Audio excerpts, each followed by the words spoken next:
지난주에 우리가 지금 말씀을 같이 나누는 그런 정황에 대한 얘기를 좀 이어보면 아침 일찍부터 빌라도의 재판을 받습니다. 결론적으로는 빌라도가 주님을 십자가에 못 박으라고 하는 결정을 내림으로 재판은 끝이 납니다. 근데 이렇게 빌라도가 주님을 십자가에 못 박으라고 그렇게 결정한 것은 주님이 그 일에 대해서 어떤 죄가 있는 것을 이 빌라도가 깨닫고 그리고서 하신 것은 아닙니다. 사실은 빌라도는 압니다. 죄가 없었다는 사실을. 죄가 없을 뿐만 아니라 사실은 서로 시기하는 마음 때문에 일어난 일이라고 하는 것을 잘 알고 있습니다.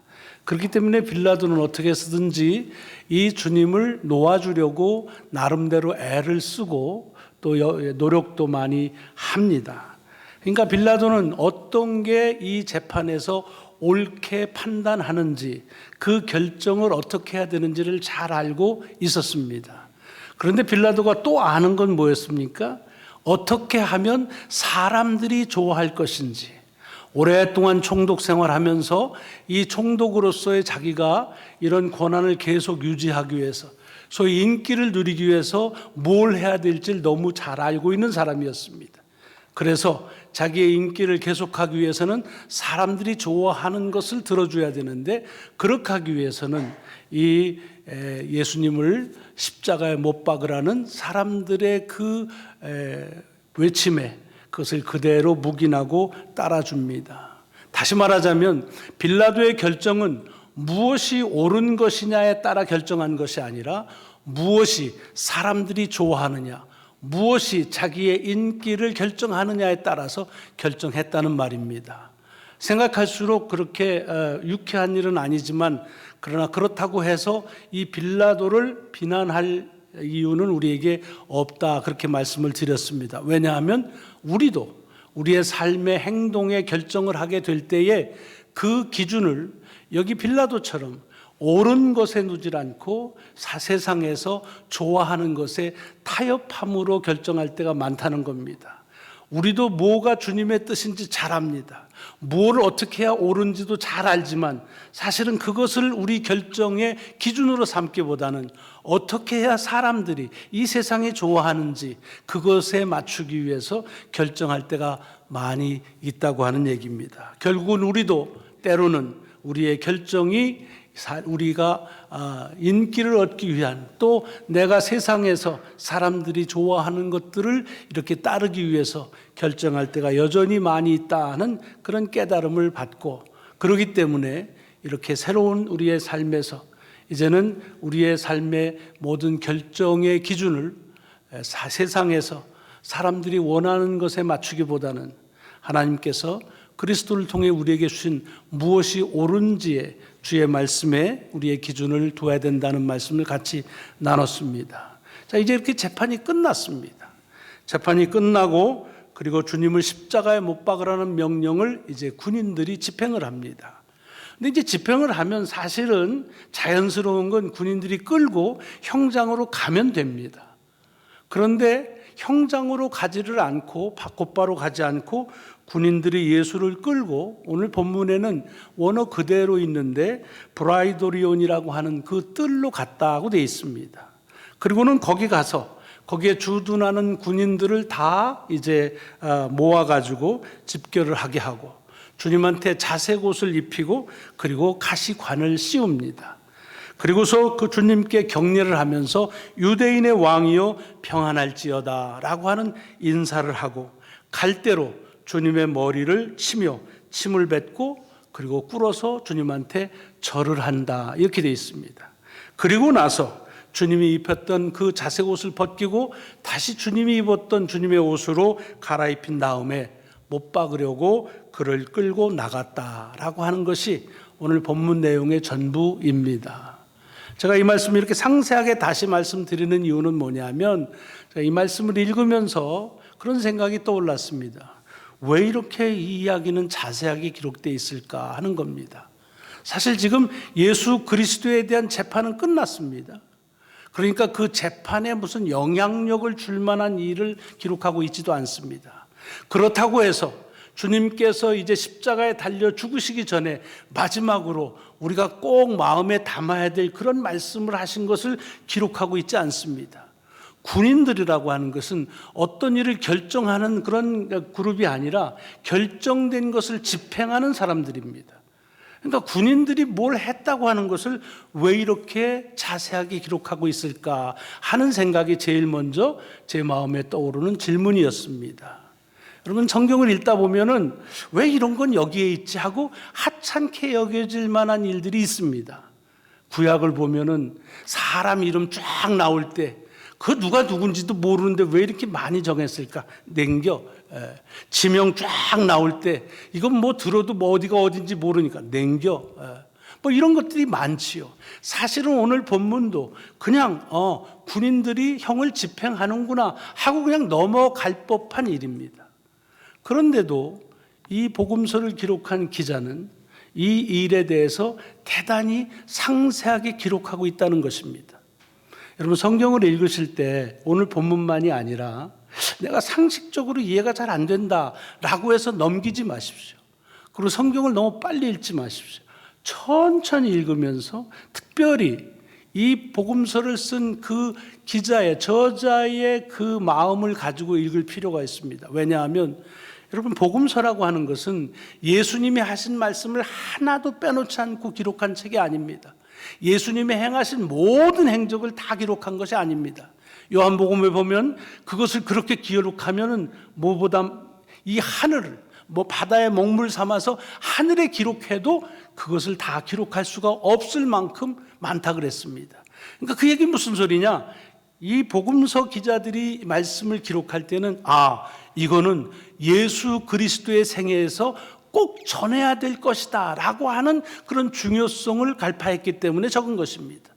우리가 볼 때에는 그냥 스쳐 넘어갈 일인 것 같이 보이지만, 그러나 복음서의 기자의 눈에 이것은 대단히 중요한 의미를 가지고 있다 하는 것을 내가 잘 알지 못하지만 인정해야 될 필요가 있습니다. 성경은 그렇게 읽으셔야 됩니다. 내가 볼 때 필요하다, 필요 없다라고 읽지 마시고 어떤 것이든지 내게 주는 말씀이 담겨져 있다.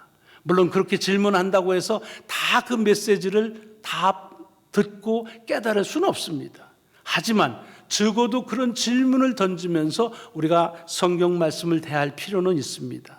그리고 나서 오늘 본문을 봅니다. 왜 군인들이 어떻게 한 일들에 대해서 이렇게 자세하게 기록을 했을까? 천천히 그리고 조금 더 깊이 있게 말씀을 생각하다 보면 저뿐만 아니라 우리 모두에게 하나님은 비록 제한적이긴 하지만 그 말씀에 담겨져 있는 메시지와 그 의미를 깨달을 수 있는 지혜와 은혜를 주십니다. 아마 여러분들은 더 좋은 의미와 더 귀한 메시지를 이 본문을 통해서 들으셨을 터이고 또 듣겠지만, 오늘은 제가 제 부족함 가운데서 깨달은 것을 같이 나누려고 합니다. 저는 오늘 본문을 천천히 그리고 이제 자세하게 읽으면서 이것 때문이구나 하는 생각을 가져온 건 뭐냐, 이 군인들을 통해서 지금 예수님을 어떻게 외형적으로 예우하고 있느냐 하면 왕으로서의 예수님을 이해하고 있습니다. 그렇게 보고 외형적으로 그렇게 보고서 그리고서 지금 이 일들을 기록하고 있는 것을 봅니다. 다시 말하면 군인들이 그렇게 생각하고 주님을 대했다는 얘기입니다. 그것은 오늘 본문 속에 단서로 증거로 할 수 있는 여러 가지들이 담겨져 있습니다.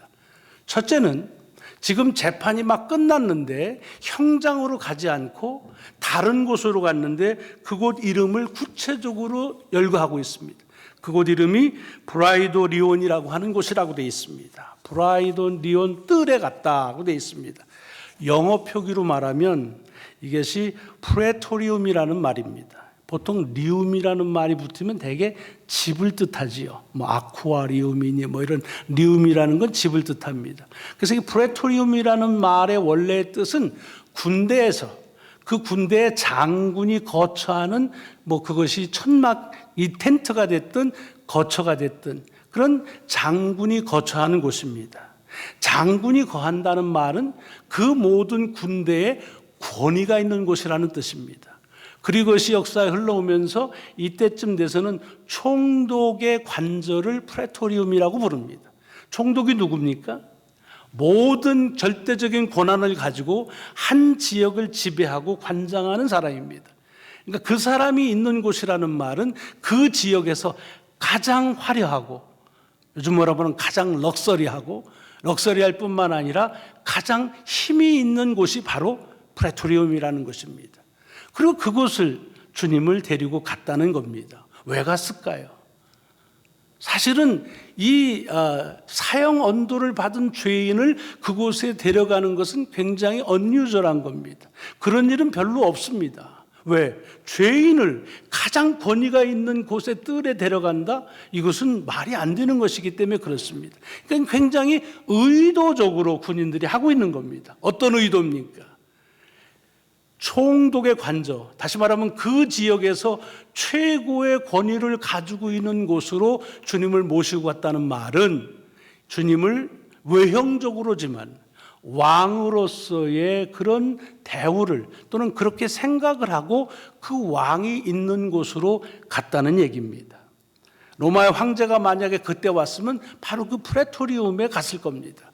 그런 뜻으로 이제 예수님을 데리고 그곳에 간 것입니다.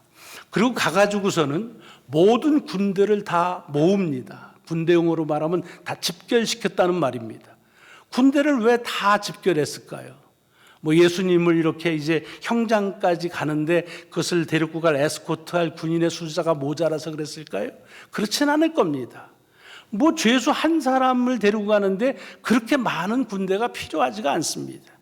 여기 군대를 모았다, 전군을 다 소집했다, 집결했다는 말은 군대 다녀오신 분들은 알 겁니다. 이건 언제 일어나느냐 하면 최고의 상관이 왔을 때에 그에게 예를 표하기 위해서 다 도열하는 겁니다. 그러니까 지금 이 모든 군대, 그 당시에 이 로마 군대는 로마 제국의 권위의 상징입니다.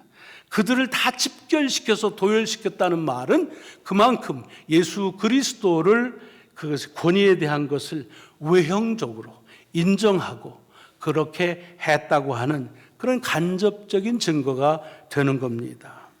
그리고 주님에게 자주옷을 입혔다고 되어 있습니다. 자색옷, 자주색옷, 퍼플 컬러를 입힌 겁니다. 이거는 뭐 여러 가지 색 중에서 그냥 퍼플 골라서 입혔다는 뜻이 아닙니다. 그 당시에 있어서 퍼플은, 이것은 황제가 입는 옷의 색깔입니다. 왕과 연관되어 있는 사람들만이 입을 수 있는 권한과 파워의 상징인 컬러가 바로 이 퍼플입니다.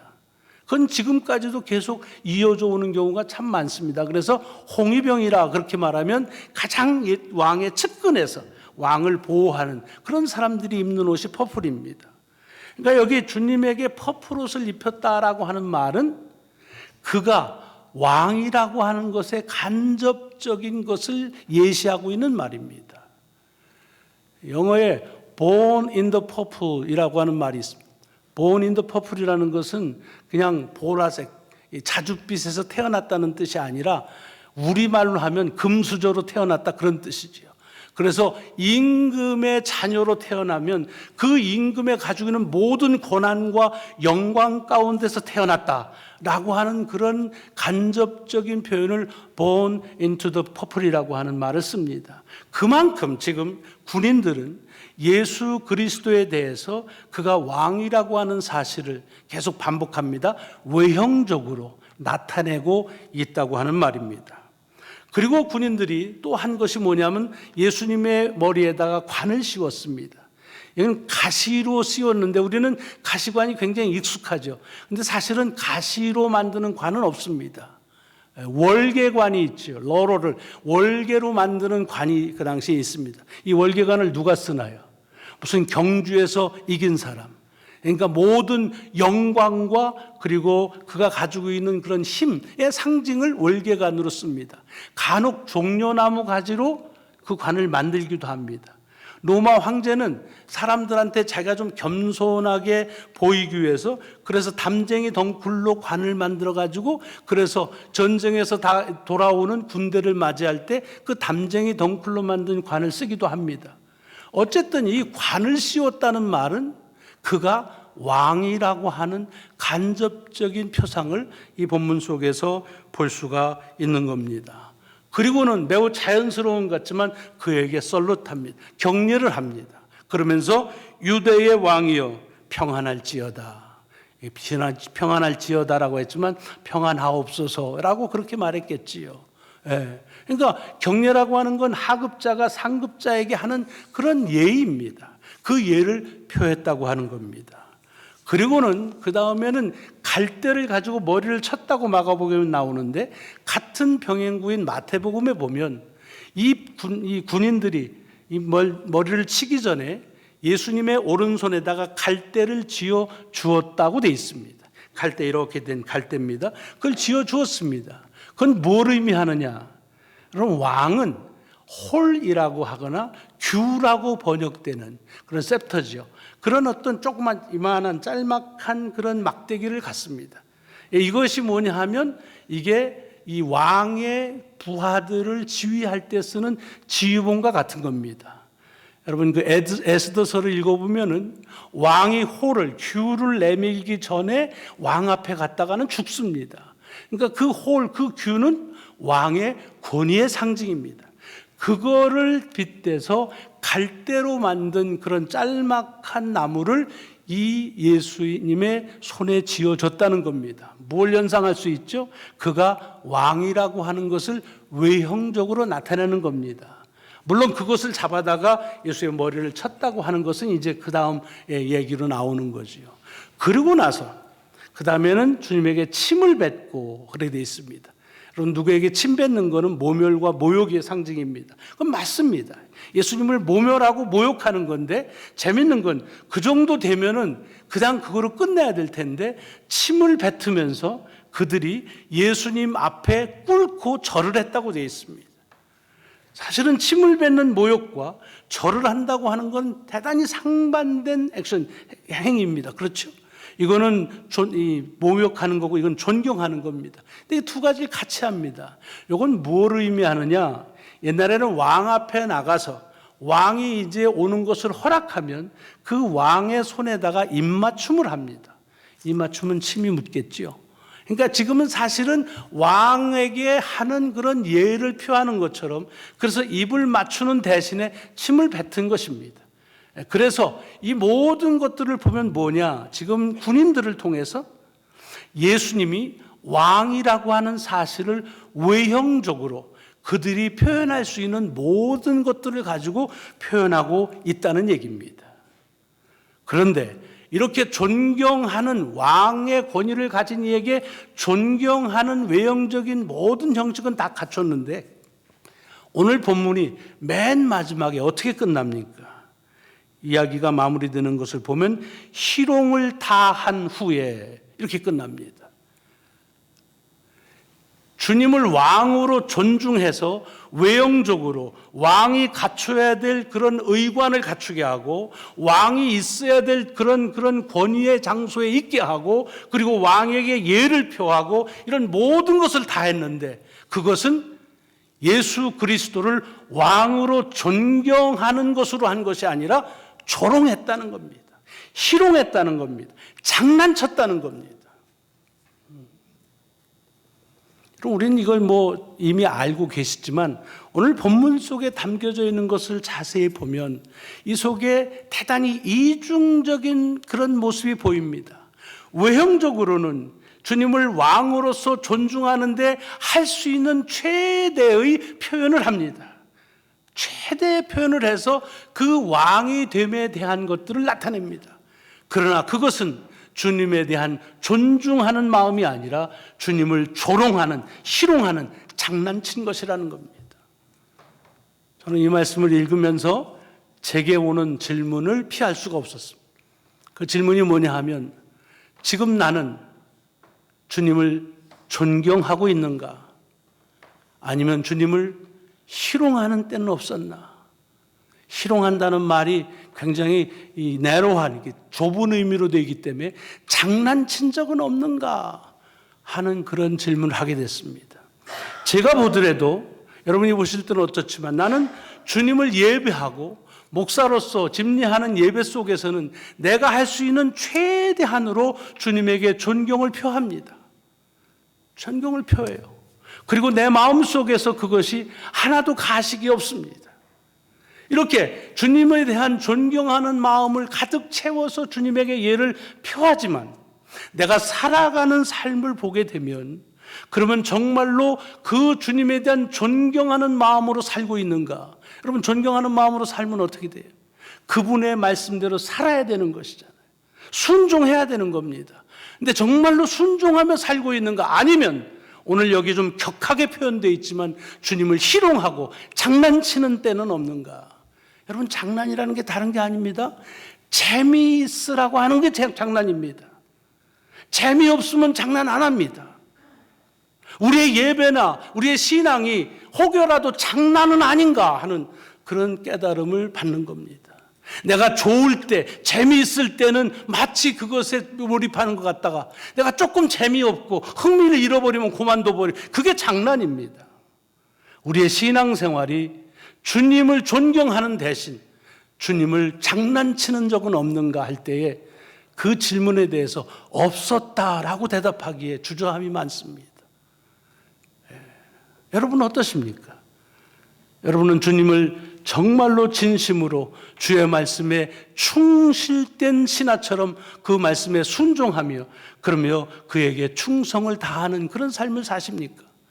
아니면 늘상 그렇진 않지만 내가 신앙생활하면서 재미있을 때는 열심히 하는 것 같고 내한테 좀 유익이 될 때는 꽤 하는 것 같지만 그러나 그렇지 못할 때에는 그냥 놔버리고 그리고 돌아서 버리고 하는 장난치는 적은 없느냐 하는 겁니다.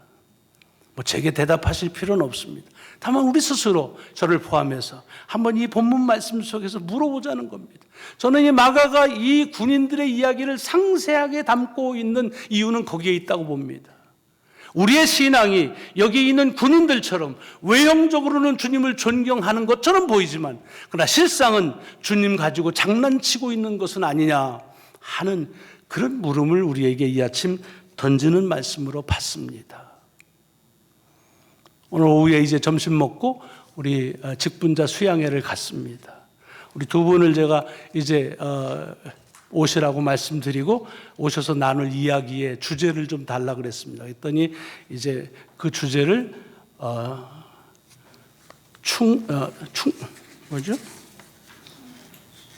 순종의 축복이라 그렇게 주셨습니다. 순종의 축복. 순종이라는 단어 새롭게 다가오는 말씀입니다. 늘 들었지만 오늘 본문 말씀 속에서 내가 주님의 말씀에 순종하고 사는가?